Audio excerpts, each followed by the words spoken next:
Jesse here, Brothers Painting. We got Annalise. She's going to help us select our goods. James Griffin, Brothers Painting. We're at the paint store, and what we're going to do today is walk you through all the basic supplies and tools that you will need to paint walls in one room. Like a tote bag or something? That would work. Yeah, but if we want to go something nicer, let's run the Aura. Regal. Okay. Or Aura. Let's do Aura. Can you do Aura? Yeah. Instead of Regal? Yep. Check this out, bro. Hey, yo, camera life, social media world, follow me. Check this out. This is that butter right here.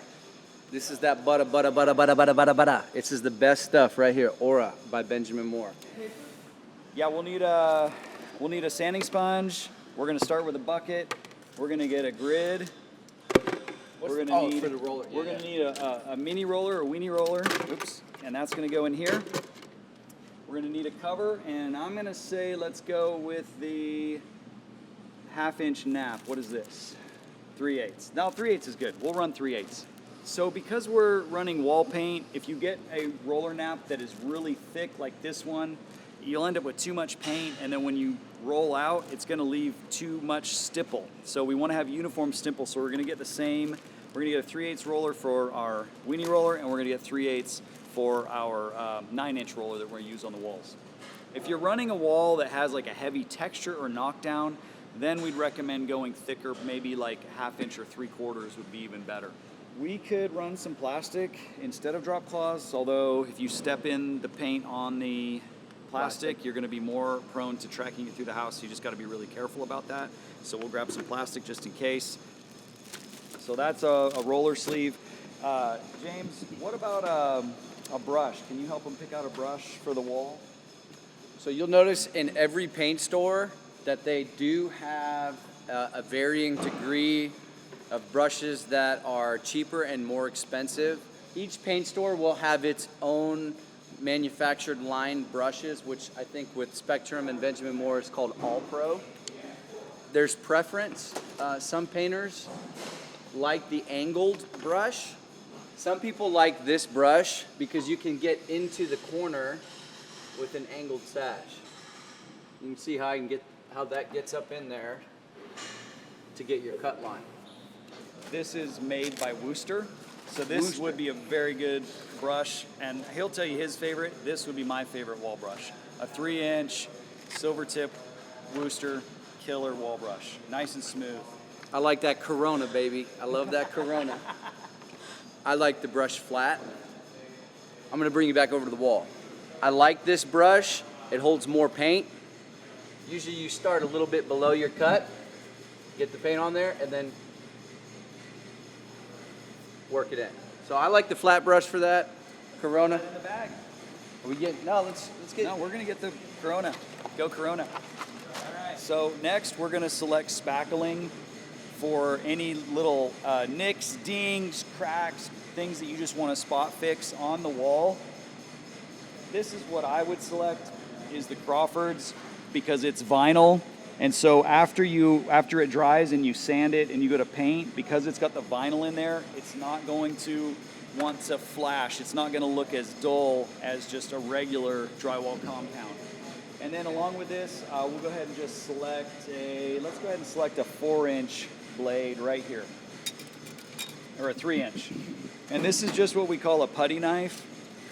So it's very thin, it's flexible. You can dip in, and then you can wipe it tight on the wall over the cracks and crevices and dings. That way you're patching and fixing the wall before painting. This one is flex, and it will specify on there that it's flex putty knife, because they do have one that is non-flex. Yeah, that's more for like scraping chipped paint. Scraping stuff. Yeah. But you want a little bit of a flex so it can bend when you're applying. Makes a big difference. Huge difference. All right, now we got to pick some tape for taping off the baseboard. If you want to tape around door frames, it's really important to pick the correct type of tape. If you've just freshly painted your trim, you're going to want to use a delicate surfaces or a low tack tape, like frog tape here. Or there's another type, which I don't see on the shelf right now, called PG29, which is a delicate surfaces or low tack. The trim that we're going to be taping off has been on there for several years, so we're good to go. We're going to select the frog tape. It's the medium adhesion, and the frog tape actually has a special additive in it, the same additive that they put in diapers. So when you tape off and the wet paint hits it, it'll actually start to absorb and seal out, so you have a nice clean line. And another little trick that some guys like to do, or gals, is they like to take just a damp rag and go over the top of it to activate that product that's in there, that additive, before painting, just to make sure you end up with a nice clean line. So right here, we've got a sanding sponge, and this comes as a 2-pack. This is medium. I would definitely use a medium or a fine. If you use a coarse, it's gonna leave scratches in your drywall compound, and even after you paint, you can kind of see those scratch lines, and it just doesn't look nice. So, and this is what you can adapt your extension pole to, and this is a wall sander or a pole sander. You can get one of these. This is what we like to use, and we'll be using on our wall. It's the 360 radius, and it is just, because it's round, it's not so prone to wanting to like flop over on your wall or mess up on you. So you want to give the wall a nice pole sand. We'll go over that here in a minute. All right, so when you're painting, you want to be able to cover your floors or your surfaces that you're painting around. So on this particular job, we're going to run with some drop cloths. Earlier we mentioned plastic over here being an option that you could cover the floors with. And so as you can see on the labels, that there are different styles of drop cloth. Obviously too, if you can zoom in, Jordan, there's different measurements. This one is a 12 foot by 15 foot. So if you're just rolling the walls, you can try, it depends on how neat or clean you are. Maybe an option is that you cover all your floors. Another option is that you would just do like a runner drop cloth, which, what is that? A 4 foot. A 4 foot. A 4 foot by 15. So this would be the one that we're going to use for this job, and that's going to cover about the length of this floor right here, and it's going to go long, a long runner. Maybe some rags to clean up your job here. And if you don't want to buy rags, you could always use an old t-shirt, something cotton most likely. Last but not least, I would recommend getting a 5-way. This tool can be used to scrape. You use it as a pry bar to open your paint can. This you can use to clean the excess paint out of your roller. I mean, really, it's more of a 100 way than a 5-way. So I would definitely get one of these. You don't have to, but it's invaluable.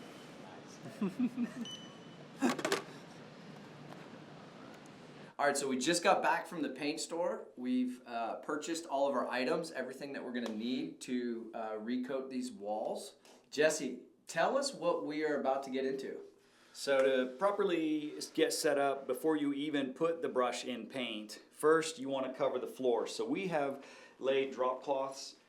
You can also tape plastic or rosin paper to the floor.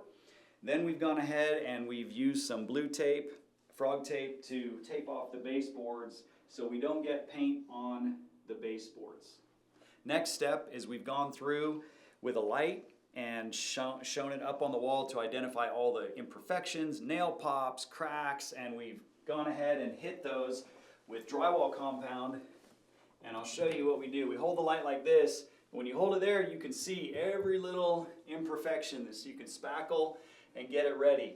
Now what we've done on this particular scenario, because the wall is almost white, if you just put spackling or drywall compound, you're going to lose it in the white, and maybe you're going to miss some spots that you don't sand. So what we've done is we've added some string line chalk. You can do red, blue is probably more preferable, but I just had red. So you add that to your drywall compound and mix it up so that when you put it onto the wall, as you can see, it's very easy to spot, and then you're going to know exactly where to come and sand. So then we got to sand all of these spots, and you want them smooth. You don't want to feel any ridges or bumps. Nice and smooth. Then once it's sanded, you want to make sure the walls are clean, and you want to throw some primer on there. So we are just going ahead with the wall paint that we're going to be using. And before you paint the wall, you want to put onto every area where you can see the drywall mud a first application of paint. And what that'll do is that'll dry that surface to replicate this dried paint surface. And it conceals these touch-up points. This is super important because if you don't prime this first, after we paint it with a coat of paint, you'll still see that bleed through and it'll look terrible. All right, so now this wall, we've already done all the patching. We've already spot primed all of our repairs. We've got it taped. This wall is almost ready. All right, so next step is just to take, this is a wall sander, a pole sander, and I've got my extension pole plugged into it. We're gonna sand the wall. This will knock off any boogers, any little naps of fur, something you don't want on their hair, etc. It just helps create a nice smooth finish, and also scuffing the wall helps the next coat of paint to adhere, and then you're not gonna have peeling paint. So here we go. We're just gonna do a quick pole sand, and you don't have to go crazy with this. Not too crazy, you just wanna get a nice, even pole sand.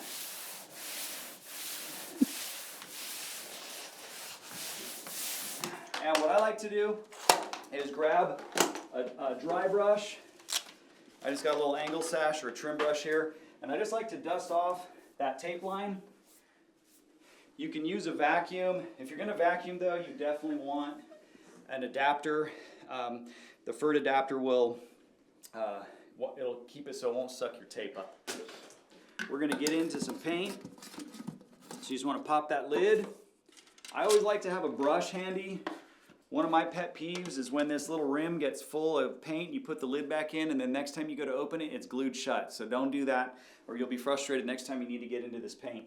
We're gonna add some paint to our roller tray here. There's different forms of roller trays. You can get a wire grid and roll out of a 5-gallon, but for the sake of just a couple walls, we're just using a roller tray. I always like to put the lid back on and tap it close. That way, if you ever kick it over on accident, you're not going to spill where it shouldn't be spilled. I'm gonna cut in, and then James is going to roll behind me. One other thing I've done here, when you're rolling, you don't want the splatter of that paint to splatter back on your baseboard. That's part of the reason we got the tape. So I've taken the tape, and you can roll the tape like this, and this is what I call creating a kickstand. So you just take and you stick that in there, and you do that about every 3 feet, and that'll just keep the tape sticking out instead of folding onto your baseboard. It'll make it easier to pull when you're done, and it'll keep paint off your baseboard. All right, I'm just gonna start cutting in, and as soon as I get far enough down the road, James is gonna come and roll behind me. When we cut in here at Brothers Painting, we also use what's called a zip roller or a weenie roller. And then what we like to do is we'll roll, and we're able to get really tight against that tape and really tight against corners. And what this does is minimizes brush strokes and gives a more uniform finish when you're completely done.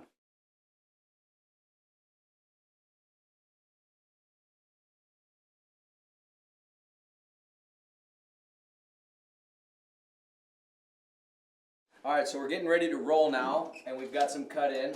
I just want to show you a thing or two that I enjoy doing as a painter to get myself set up on rolling. So here's my roller pan.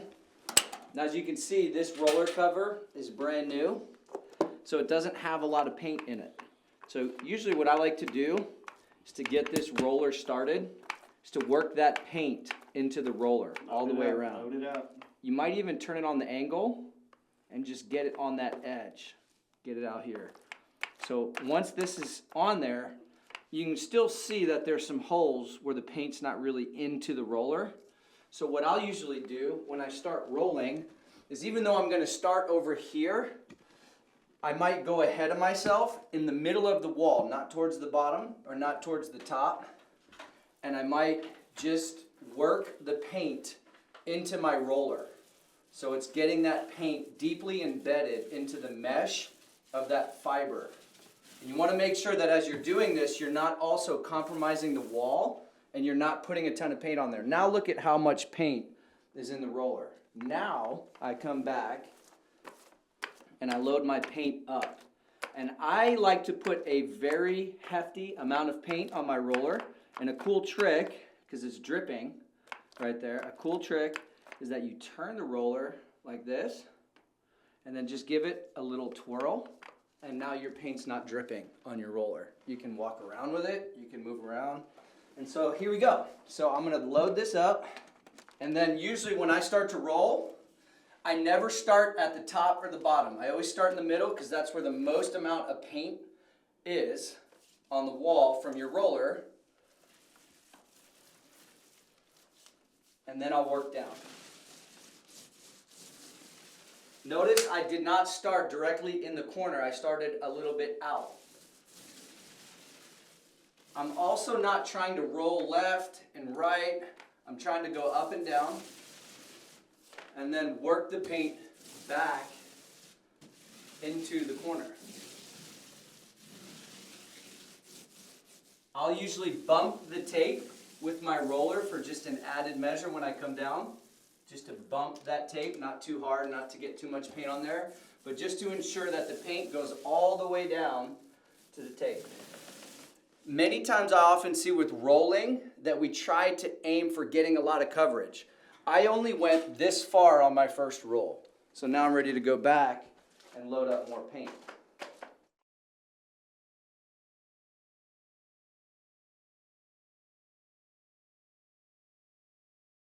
And so then real quick on this last one is I'll bring this out to here. And then I like to roll back into my last section that I rolled. And that creates a consistent flow and a consistent application of paint onto the wall. Now, me, personally, after I get so far onto the wall with rolling, before I continue going any further, I'll look at that, and to make sure it's good, very gently without pushing onto the wall, I'll take my roller and I'll start at the top and I'll just bring the paint gently down. And as you can see right here, if you can zoom in, there's little roller lines. There's little lines of paint right there.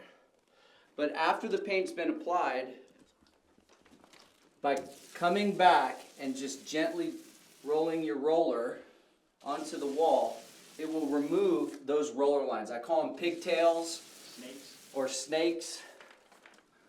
And then you just do that. And the other thing that you'll notice is by finishing each roll with a downstroke is that you're going to end up with uniform stipple, and the wall is just going to look more beautiful, more uniform. It's not going to have weird marks or a weird sheen that you're going to see.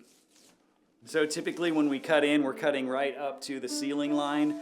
However, in this room, it's a teenager's room, and so there's some party lights. So now that we got the wall painted, we're going to party. All right, dude, show me how you did that. Why do we do Because it's fun. Come on, quick. How do we do it?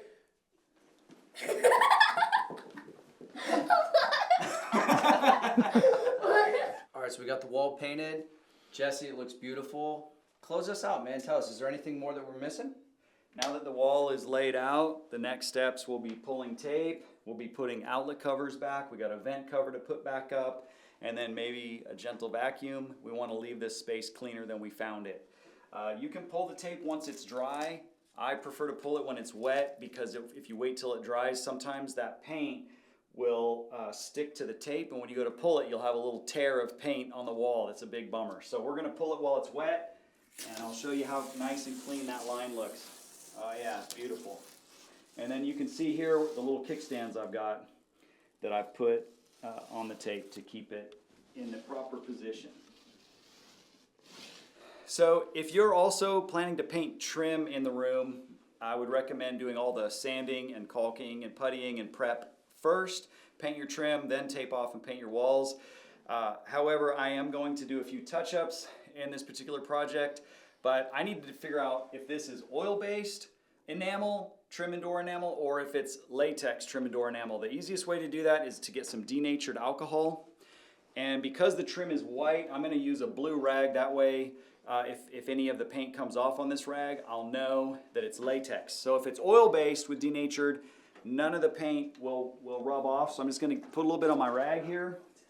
And then I'm just going to rub, and I got a little touch up here anyway. So I'm going to rub And this, I'm pretty sure, is latex. You might have to use a little bit of force when rubbing, and there a little bit of paint is coming off on the rag.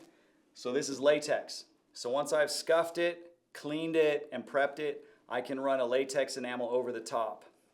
If it was oil-based, then I would need to use a primer coat before coming back with the latex or waterborne trim and door enamel. So quick little tip for you. Very important. If you don't properly prep oil enamel and put latex on it, it will just peel and it will not be durable. So that's it. So now you can paint a room. Happy painting, or give us a shout.